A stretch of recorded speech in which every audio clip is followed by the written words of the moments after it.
then I'm start tearing myself up, my own structural self up. Well, number one is,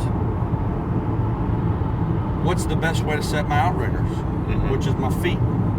Also, my hands are my outriggers at times. All right, because now they connect to the back. But how do I set my feet? Is it best to have them side on, straddled?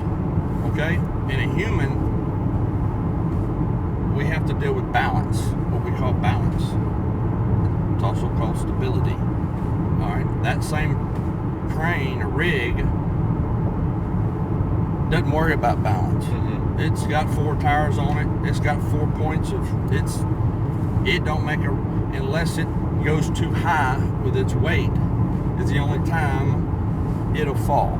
Okay, so when it's in travel, because it's got 4 tires, it's balanced no matter, even on the side of a hill, it's still in balance. It's just some 2 hills are higher than the other ones. Now the weight on top affects its stability versus an angle. But we'll just say for flat land, it's always in balance. A human's only got 2 points. Mm-hmm. So balance is something we have to think about. Actually, we're awesomely balanced system because we only got 2 points. Dogs, cats, animals have 4. You put them on 2 legs and they fall because they're not trained in that. Okay, they're weaker than us in that point of reference, in that they've got more digits to balance them. Now, the reason they got more digits and they're in better balance is because they're more dynamic, and they got more feet to push on the earth. The reason you can't catch a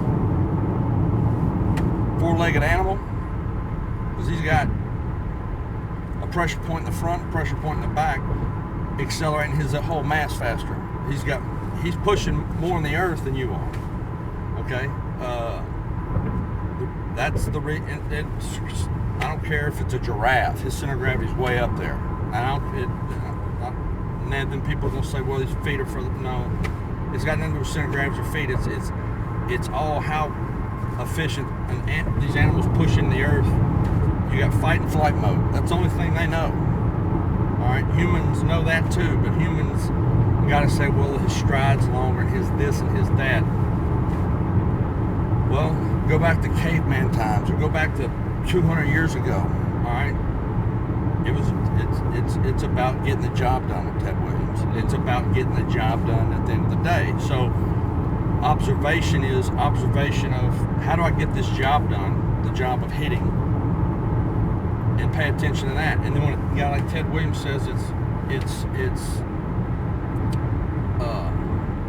speed, not mass. And then in the video he says, I got my hands so strong it was unreal, basically. Why? Well, if I weigh 230 something pounds, my hands at least got to squeeze 230 something pounds on that handle to equalize out what's down there. So once I squeeze these harder than those, I can move around the earth with my feet. All right, but if I'm not squeezing, I better have a foot pushing real hard. The power's got to transfer somewhere from the ground to the body. So if I want to have hard squeezing hands, I can have feet that feel as though they're on a cloud of air. Okay. Ted Williams got here. He stepped. He did a lot of things. All his step was for him to move. The ball's coming one way, he's moving the other way. That's the first goal of his. Second thing is he realized I ain't waiting for it to get to the plate. I'm gonna hit it way out there before it gets to the plate, because you can sit in the dugout and what happens is there's we talked about this last night. If you look at the grass when a guy's pitching, you got the pitcher, then the grass, and the home plate. At some point in a baseball's life or travel from the pitcher to the glove, it hits the same piece of air every time. I don't care if it's curving. That's just, it changes from side to side. But that's why you got a bat that's 30-something inches long. So if he throws it outside the bat, he's throwing the ball anyway. But the moral of the story is the longer you wait, the more it starts dropping, because the ball's losing energy. The more it starts falling in different planes, the harder it is for you to hit it. Ted Williams realized there ain't no rule that says I gotta wait for it to get to the plate. you can get on that very edge of the batter's box and reach out there and hit it, because it's always got a linear.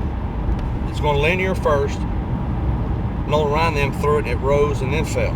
The guys that knew how to throw it, push on it, and create pop in the glove, it went up and then down. All right. Everything that comes out really, really fast with a lot of force and then rotation rises and falls. A curve ball, because you got to put force on it to get to the plate, you either got to throw it from a higher spot, or you got to throw it from a normal spot and push it further to where when a curveball curves, even if it went flat and it fell, that's an apex right there, or an arc. So if you don't push it far enough, then the arc in front of the plate, so it don't get there. So there's an amount of force that has to happen for that curveball to hit a glove at 80 miles an hour, 62 or whatever. Ted kind of knew that. So there's the grass line. If you'll just sit there and watch pictures, if my son and my daughter, they watch that. They see where that altitude is. They can relate that in their body. All right? Because when they reach out there and get it, they know if they reach out there and it's throat high, or if it's nipple high, they hit it. It don't matter if it's curving, it don't matter if it's a fastball, slider, that's irrelevant. That's a reference for the change of direction in the ball. That's the pitcher's job to worry about. That's him trying to beat you. Ted Williams didn't care either. That's why 99.9% of the time he hit it way out in front of him. Today's hitters, or a lot of hitters, let's just say this, the reason you don't have Ted Williams guys, or maybe one of the reasons you don't have a lot of guys that do what the Ted Williams and Ty Cobbs did, is because they're a rotational hitting. You only have a window that's, if you're looking at the plate this way, it's right there over the plate. And if you're trying to hit it side on, it's right there. You cannot have extension in rotational hitting. That's linear. So how the hell are you going to rotate and go out there and get linear? Especially when you're side on. My arms reach the furthest out in front of me, because I can now bend my upper torso to go out there and get it. When I go this way, I don't reach near as far and I'm out of balance. So if I'm side on trying to hit it, I'm fighting off everything natural. It's easier to face the plate, step, and go get it. The fact that your body turns, it does that anyway. But the fact that you're trying to rotationally make it do it, it's instantly that spot out in front of the plate where you have to hit it. As soon as you turn, the optimum place is where you're turning to. So in effect, now you've got to time it, or now you're kidding yourself saying, I'm going to train this to make this happen. Because what happens is, well, time to time you hit it right there, and you're in a jam position, and yeah, you make contact, and yeah, it may go good. Your batting average is, when in life did your parents, if you came home and said, hey, I made a 30 on my report card, they didn't go, man, that's awesome. Mm-hmm. But if we make a 30 on bat 300 in pro baseball, or 280, we'll pay you $300 million.